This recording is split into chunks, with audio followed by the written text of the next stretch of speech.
Olá sócios, tudo bem?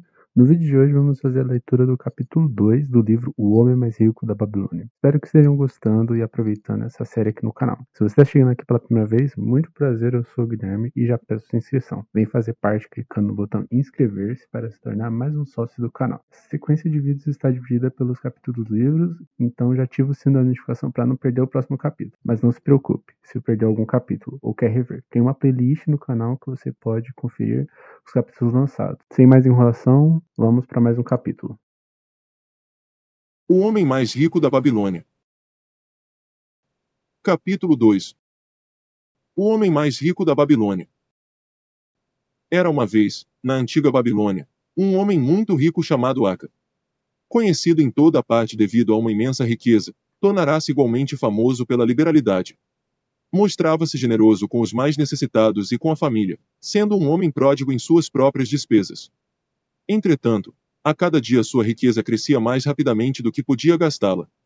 Certa vez, alguns amigos da juventude foram até ele, dizendo-lhe: Você, Arca, é mais venturoso do que nós. Você se tornou o homem mais rico de toda a Babilônia. Enquanto nós lutamos para sobreviver, pode usar as mais finas roupas e degustar as mais requintadas iguarias, enquanto nós devemos nos dar por satisfeitos se apenas propiciamos à família uma indumentária decente ou a alimentamos da melhor maneira possível. Contudo, alguma vez fomos iguais. Tivemos o mesmo professor, participamos das mesmas brincadeiras, e nem nos estudos nem nas brincadeiras você se sobressaiu mais do que nós. E nos anos que se seguiram você foi um cidadão tão honrado quanto nós. Tampouco trabalhou mais duro ou mais assiduamente, pelo menos até onde sabemos. Por que então deveria o caprichoso destino escolhê-lo para gozar de todas as boas coisas da vida e ignorar-nos? A nós que igualmente somos merecedores. Após o que Aca protestou, dizendo: Se vocês não adquiriram mais do que uma pobre existência desde os tempos em que éramos jovens, isso se deve a que não conseguiram aprender ou não observaram as leis que governam a acumulação de riqueza. O voluntarioso destino é um Deus cheio de malícia, que não assegura um bem duradouro para ninguém. Ao contrário, ele traz ruína para quase todo homem sobre quem faz chover ouro não conquistado. Ele produz os gastadores libertinos, que logo dissipam tudo o que recebem e se deixam dominar pelos mais extravagantes apetites que nem sempre podem satisfazer. Outros ainda, a quem esse caprichoso Deus favorece, tornam-se avarentos e entesouram sua riqueza, temendo despender o que têm por saberem que não são capazes de repô-lo. São além disso assediados pelo medo de roubo, e acabam construindo para si mesmos uma vida de necessidades e secreta tristeza. Há provavelmente outros que conseguem dinheiro fácil e o aumentam, sem deixar de se sentirem felizes e abastados cidadãos. Mas são tão poucos que só sei deles por ouvir dizer. Pensem nessas pessoas que de repente se viram herdando uma riqueza e confiram se as coisas não se passam assim. Os amigos admitiram que a respeito dos conhecidos que tinham herdado uma fortuna aquelas palavras eram realmente verdadeiras e suplicaram-lhe que explicasse a eles como tinha conseguido juntar tantos bens. Ainda em plena juventude, continuou Aca, eu olhava em minha volta e observava todas aquelas boas coisas capazes de propiciar felicidade e contentamento. Percebi então que a riqueza aumentava ainda mais a potência delas. A riqueza é um poder. Com a riqueza, muitas coisas se tornam possíveis. Este pode embelezar sua casa com os móveis mais refinados. Aquele pode viajar pelos mares distantes. Esse outro pode regalar-se com as finas iguarias de terras longínquas. Outro mais pode comprar ornamentos lavrados em ouro ou cravejados de pedras preciosas. Pode-se mandar construir templos magníficos para os deuses. É possível, enfim, fazer todas essas coisas e muitas outras, onde sempre haverá deleite para os sentidos e gratificação para a alma. E, quando percebi tudo isso, declarei a mim mesmo que reivindicaria o meu quinhão entre as boas coisas da vida. Não seria nenhum desses que se mantém à distância, observando invejosamente os prazeres do outro. Não me contentaria em vestir roupas baratas que parecem respeitáveis. Não me daria por satisfeito com a parte que cabe a um homem pobre. Ao contrário, faria de mim mesmo um conviva nesse banquete de boas coisas. Sendo, como sabem, filho de um humilde comerciante, membro de uma grande família sem qualquer expectativa de herança, e não me achando dotado, como me disseram vocês com tanta franqueza, de poderes superiores ou talentos especiais, decidi que, se realmente quisesse conseguir tudo o que desejava, precisaria basicamente de tempo e estudo. Todos os homens têm tempo em abundância. Cada um de vocês vem deixando escapar tempo suficiente para tornar-se rico. E ainda, como admitem, não têm nada para apresentar senão suas boas famílias, de que, aliás, podem com justiça orgulhar-se. Quanto ao estudo, nosso sábio professor não nos ensinou que o aprendizado consistia em dois tipos. O primeiro cuidando das coisas que aprendíamos e sabíamos, o outro baseando-se na prática que nos ajuda a encontrar aquilo que não conhecemos. Assim, resolvi que iria investigar como alguém consegue acumular riqueza e, quando descobrisse, tornar tal coisa minha própria tarefa e realizá-la bem. Pois não é justo que devamos gozar enquanto permanecemos sob a brilhante luz do sol, compensando os sofrimentos que teremos de enfrentar quando partirmos para a escuridão do mundo do espírito. Empreguei-me como escriba na sala de registros e todos os dias trabalhei horas sem conta sobre as tabuinhas de argila. Semana após semana, mês após mês, dei um duro danado sem que os meus vencimentos dessem mostras de crescer. Comida, roupa, os compromissos para com os deuses, além de outras coisas de que já não consigo lembrar-me, consumiam tudo o que eu ganhava. Mas minha determinação continuou de pé. E um dia Algamis, o homem que empresta dinheiro, veio até a administração da cidade e solicitou uma cópia da nona lei, dizendo-me: preciso disso em 2 dias. Se me entregar as cópias no prazo, pode contar com 2 moedas de cobre pelo serviço. Trabalhei arduamente, mas o texto da lei era muito comprido, e quando Algamis voltou eu ainda não tinha terminado a transcrição. Ele ficou uma fera e teria me dado uma boa surra se eu fosse seu escravo. Sabendo, porém, que não lhe era permitido agredir-me no prédio da administração, não senti qualquer medo e disse-lhe: Algamis, você é um homem realmente rico. Diga-me como posso também tornar-me rico, e prometo-lhe que passarei a noite em claro entalhando as tabuinhas. Assim que o sol nascer, estarão prontas. Ele sorriu e respondeu-me: você é um belo tratante, mas vamos considerar isso uma transação. Gravei durante toda a noite, embora minhas costas doessem e o cheiro de óleo queimado do candeeiro fizesse minha cabeça latejar a ponto de deixar-me os olhos em frangalhos. Mas quando ele voltou, em plena alvorada, as tabuinhas estavam prontas. Agora, disse-lhe, cumpra sua promessa. Você fez a sua parte em nossa transação, meu filho, disse-me ele com benevolência, e estou pronto para fazer a minha. Vou lhe falar das coisas que deseja saber porque estou envelhecendo, chegando à idade em que já não se consegue segurar a língua. E quando a juventude busca o conselho dos mais velhos, ela recebe a sabedoria dos anos. Muito frequentemente, porém, a juventude pensa que o idoso detém apenas a experiência dos dias que se foram e por isso não a aproveita. Lembre-se que o sol que brilha hoje é o sol que brilhou quando seu pai nasceu e que continuará brilhando, quando seu último neto tiver passado para o mundo dos mortos. Os pensamentos da juventude, continuou ele, são luzes resplandecentes que brilham como meteoros que muitas vezes tornam o céu reluzente, mas a experiência dos mais velhos assemelha-se a estrelas fixas que, sem mudar de lugar, auxiliam o marinheiro a orientar o seu curso. Guarde bem minhas palavras, pois do contrário deixará de assimilar a verdade do que lhe contarei e pensará ter sido em vão todo o trabalho que teve durante essa noite. Então ele me olhou com perspicácia por baixo das peludas sobrancelhas e disse num tom lento e enérgico: achei o caminho para a riqueza quando decidi que conservaria comigo uma parte de tudo que ganhasse. E assim fará você. E continuou me olhando com uma insistência que parecia ir ao fundo de minha alma, mas não disse mais nada. É tudo? Perguntei. Foi o suficiente para transformar o coração de um pastor de ovelhas no coração de um emprestador de dinheiro, replicou ele. Mas tudo o que ganho não vem mesmo para o meu bolso. Perguntei. Nada mais falso, respondeu ele. Você não paga pelas roupas e pelas sandálias que usa. Não paga pelas coisas que come. Consegue viver na Babilônia sem fazer despesas. O que tem para apresentar do que recebeu no mês passado? E de tudo quanto ganhou no último ano? Louco! Você paga a todo mundo, menos a si mesmo. Idiota!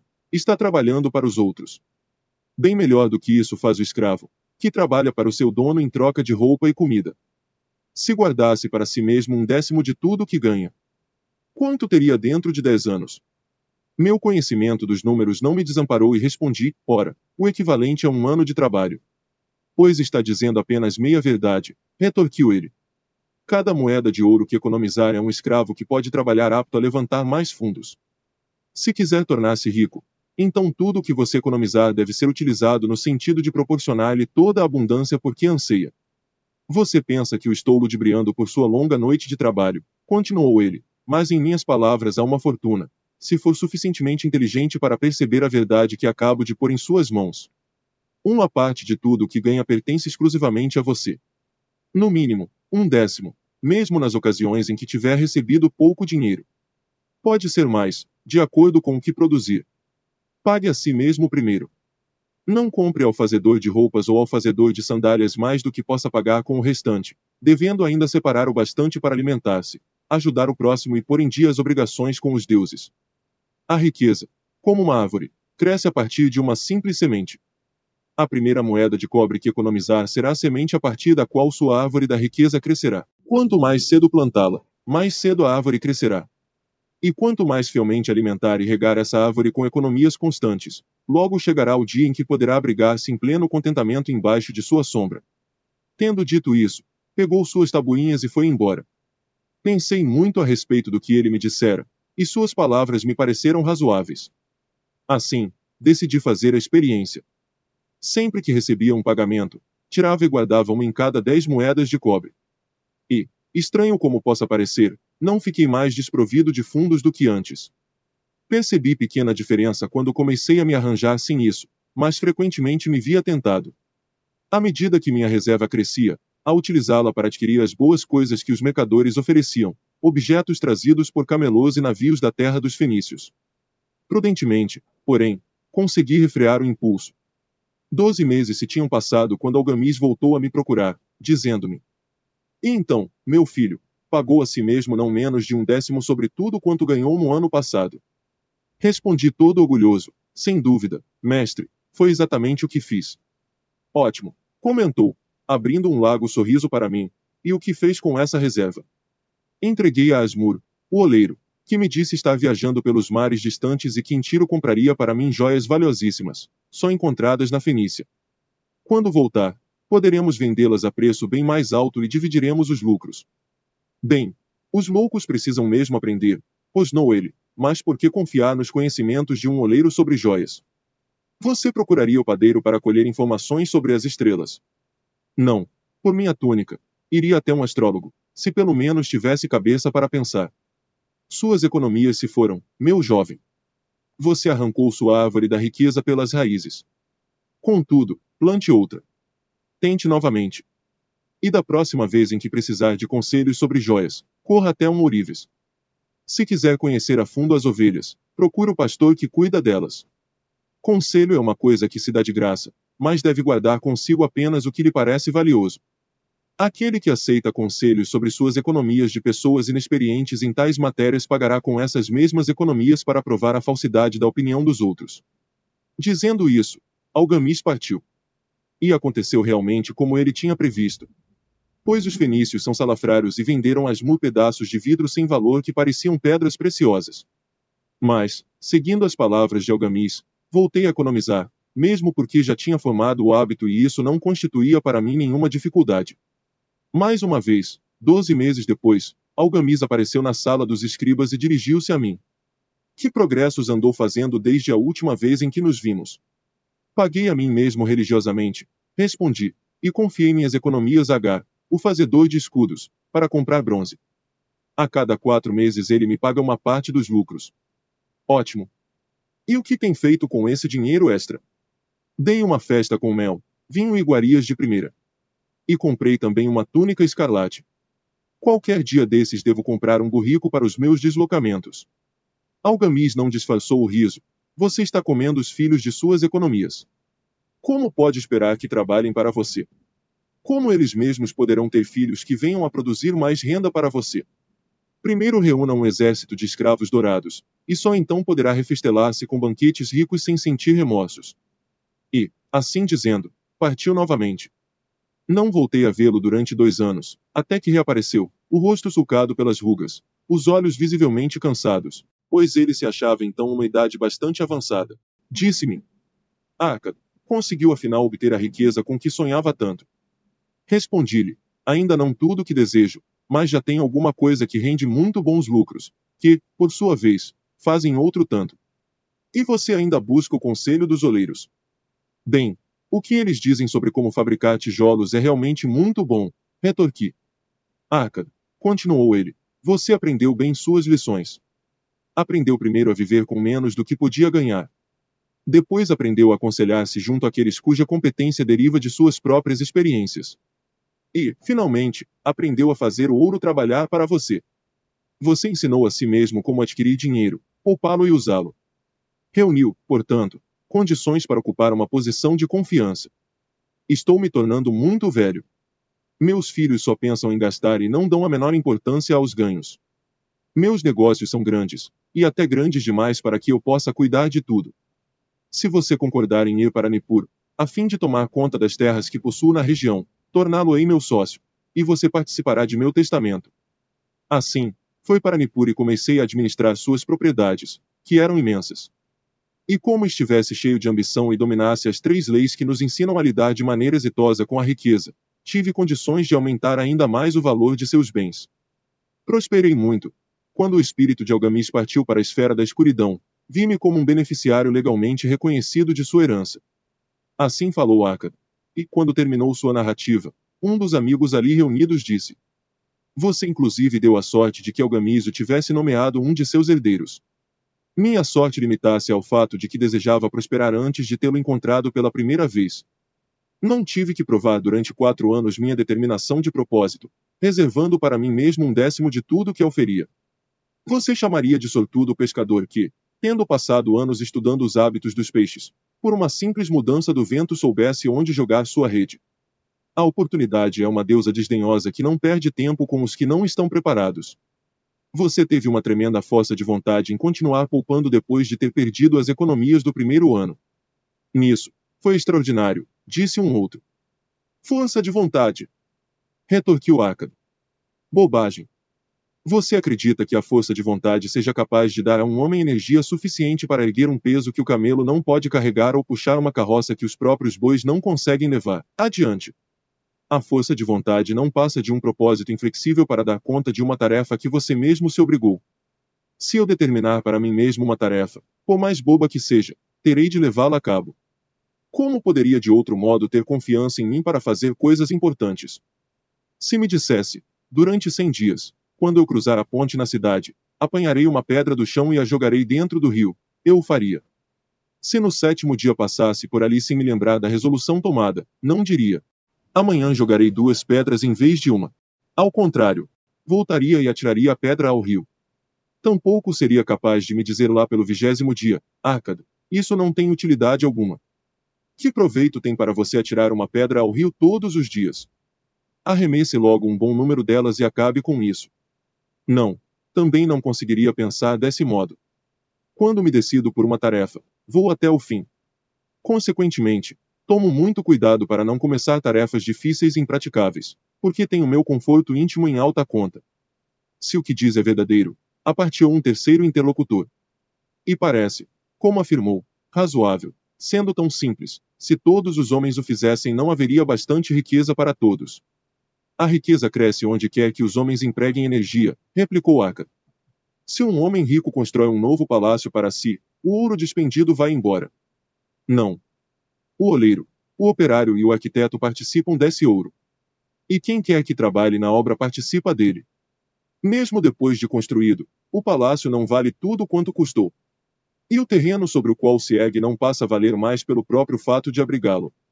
E os terrenos circunvizinhos não se tornam igualmente valorizados. A riqueza cresce através de meios mágicos.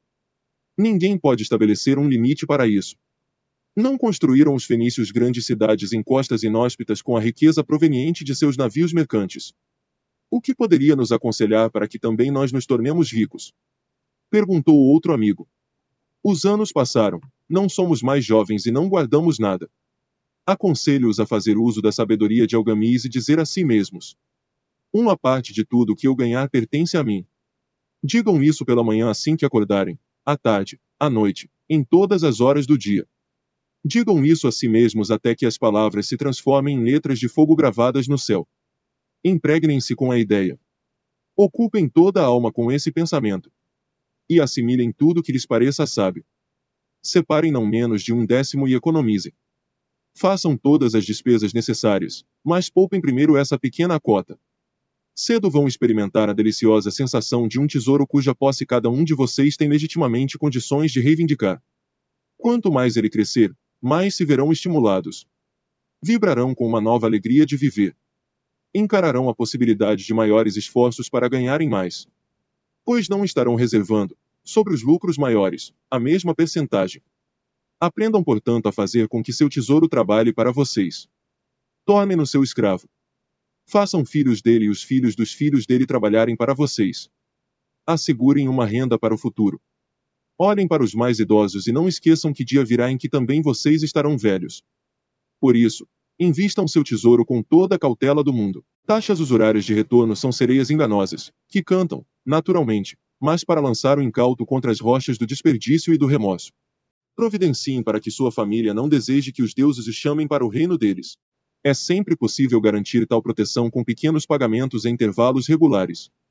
Por isso, o homem previdente não perde tempo esperando que apareça uma grande soma, a fim de utilizá-la em tão prudente propósito.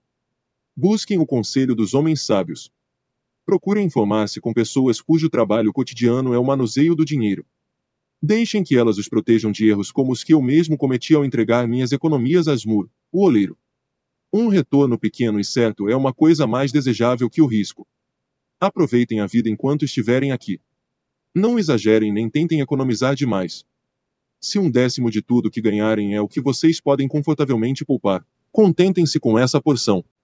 Por outro lado, vivam de acordo com suas rendas e não sejam sovinas nem temerosos ao gastar. A vida é boa e rica com coisas que valham pena e causem prazer. Seus amigos agradeceram-lhe por aquelas palavras e se foram. Alguns mantiveram-se em silêncio, porque não tinham imaginação e não podiam entender. Outros mostraram-se sarcásticos, porque pensavam que um homem tão rico deveria compartilhar sua fortuna com velhos amigos menos afortunados. Um terceiro grupo, entretanto, parecia ter nos olhos uma nova luz. Perceberam que Algamis tinha voltado regularmente à sala dos escribas, porque estava observando um homem que por seus próprios esforços saía da escuridão para a luz. Quando esse homem achou a luz, um lugar esperava por ele. Ninguém podia ocupar esse lugar sem que pelos próprios esforços chegasse à compreensão, ou seja, até que estivesse pronto para a oportunidade. Os integrantes desse terceiro grupo foram os únicos que, nos anos que se seguiram, continuaram visitando Aka, que os recebia cheio de contentamento. Reunia-se com eles e transmitia-lhes de bom grado sua sabedoria, como gostam sempre de fazer os homens de grande experiência. E assistia-os quanto a investirem suas economias naquilo que trouxesse lucros com segurança, evitando que apostassem em negócios que não rendessem dividendos. Um momento decisivo na vida desses homens ocorreu quando compreenderam a verdade que tinha passado de Algamis para Akkad e de Akkad para eles. Uma parte de todos os seus ganhos pertence exclusivamente a você. Fim do capítulo. O que esse incrível capítulo te fez pensar? Te inspirou a pensar algo sobre você mesmo ou sua vida? Comenta aí embaixo e deixa eu saber. Bom, antes desse vídeo acabar, eu queria deixar a seguinte frase: se você não fizer, ninguém vai fazer por você. Forte abraço e até a próxima.